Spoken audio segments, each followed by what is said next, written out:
So while you're doing that, just some background information. We kind of talked about this last time, just with like the history and all that stuff, but just about this piece in and of itself. We know that we're looking at revolutionary times at this point.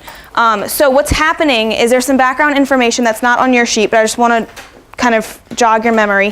What's happening right now is that Patrick Henry, he's publicly denouncing the British king, and he's urging the colonists to fight for their independence. So if he's gonna publicly say that I don't agree with what the king's doing, then he's running some risks. Like there's a lot at stake for him.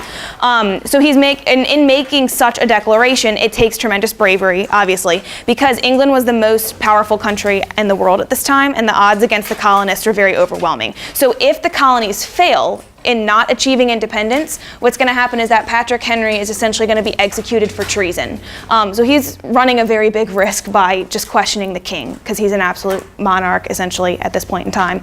And so in kind of going against that, he's risking a lot, but he figures his cause is worth it. So if we lose, this is what happens to him. Do we lose? No, right? We wouldn't be here today. Okay? So what we're going to do is probably read the first 2 paragraphs. It's probably about enough that we'll get through. And what we want to do is first look for examples of ethos, logos, and pathos. Okay, we talked about this last time, so just to jog your memory. Ethos, remember, that's looking at morals, credibility, trustworthiness, right? We want to think of Harry Potter, right? The guy with the morals, trustworthiness, goodness, credibility, like what makes me want to believe you is kind of where we're going with ethos. Logos is logic, right? So we want to think of Hermione, right? Using smarts, common sense, literally what just makes the most sense. It's kind of something you read and you're like, well, duh. That's the impression that you have when you read something that's logos. And then pathos, think of passion, pathetic, sympathetic, that's emotion. Right, so just to jog your memory of what we've seen before, we have those things. Again, associate a color with each one of those. That way when we come across it, you can just highlight it with that color, and that way you can easily identify it, okay? All right, I'll read the first paragraph for you, and then we can have a volunteer read the second one. All right. Mr. President, no man thinks more highly than I do of patriotism, as well as abilities, of the very worthy gentlemen who have just addressed the House. But different men often see the same subject in different lights, and therefore I hope it will not be thought disrespectful to those gentlemen, if entertaining, as I do opinions of characters very opposite to theirs, I shall speak forth my sentiments freely and without reserve. This is no time for ceremony. The question before the House is one of awful moment to this country. For my own part, I consider it as nothing less than a question of freedom or slavery, and in proportion to the magnitude of the subject ought to be the freedom of the debate. It is only in this way that we can hope to arrive at the truth and fulfill the great responsibility which we hold to God and our country. Should I keep back my opinions at such a time, through fear of giving offense, I should consider myself as guilty of treason toward my country and of an act of disloyalty toward the majesty of heaven, which I revere above all earthly things. So let's read the second paragraph and then go back and talk about the 2 of them together. Can I have somebody read that second paragraph for me? Mia, thanks. Mr. President, it is natural to man to indulge in the illusion of hope. We are apt to shut our eyes against the painful truth and listen to the song of that siren, till she transforms us into beasts. It is the part of wise men engaged in a great and arduous struggle for liberty. Are we disposed to be of the number of those who, having eyes, see not, and having ears, hear not, the things which so nearly concern their temporal salvation? For my part, whatever anguish of spirit it may cost, I am willing to know the whole truth, to know the worst, and to provide for it. All right, thank you. So let's look at our rhetorical appeals first, ethos, logos, and pathos, and then I kind of want us to look at some of the devices he used. So if you remember from last time, again, to jog your memory, there were 4. There were restatement, which is kind of when you say the same thing but in different words. Repetition, which is when you say the exact same thing the exact same way. Rhetorical questions, we all know what those are. And then parallelism, kind of when you use the same grammatical structure, usually for it's kind of like enhance an idea or kind of not repeat, but put emphasis on something, like on the same idea.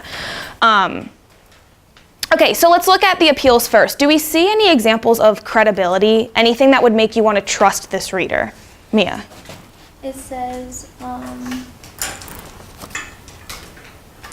that he's doing it without disrespect towards the king. Where's that? It was in the first point. You see that line, Emily, or a different one? Oh, no, I see that. Okay, wait, hold on to that one. Is it in like the fourth line? Yeah, what does it say? I hope that it will not be thought disrespectful to those gentlemen. Yeah, but keep going with it. Yeah. So I hope it will not be thought disrespectful to those gentlemen if entertaining as I do opinions of character very opposite to theirs. I shall speak forth my sentiments freely and without reserve. I think the two most important parts of that line are the one that Mia highlighted and the one at the very end. I hope that it will not be thought disrespectful, right? Like I don't mean to be disrespectful, like I'm coming off as, believe me, trust me, have faith in me, but I will speak forth my sentiments or my feelings freely and without reserve, meaning I'm not going to beat around the bush. I'm going to tell you how it is. So I think both of those, yeah. Emily, you said you saw another one? I was going to say the sentiments without. Oh, the next part of that line, yeah. Very good. What about logos? Anything that just seems like you read it and you're like, well, duh. Like any common sense remarks, Casey?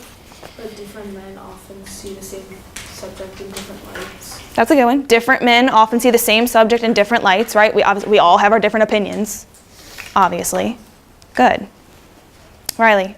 For my own part, I consider it nothing less than a question of freedom of slavery. Where's this? It's like in the middle. It's like, Oh, first paragraph? Yeah, for my own part, I consider it as nothing less than a question of freedom or slavery. Why would that be common sense? because it's like the kind of black and white, like freedom or slavery. And obviously, Yeah, so maybe looking at that freedom versus slavery part. Are we talking the second paragraph too? Yeah. Like the first line of the second paragraph?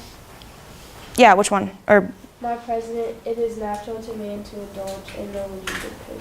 yeah, right? And even going on in this second sentence too, in that second paragraph, it is natural to man to indulge in the illusions of hope, right? Like it's a natural thing. It's kind of another way of saying it's common sense for a man to do this. And we are apt to shut our eyes against a painful truth, right? It's natural for us to kind of want to turn our head when something is kind of painful or we don't want to see something. And to listen to that song of to listen to the song of that siren until she transforms us into beasts. Just kind of the rest of that sentence. But yeah, like it's natural for us to kind of, when something bad is happening, we want to immediately look to the positives. But sometimes you kind of have to address the negatives and address the problems before you can, come up with a solution. Look at the positives. Excellent.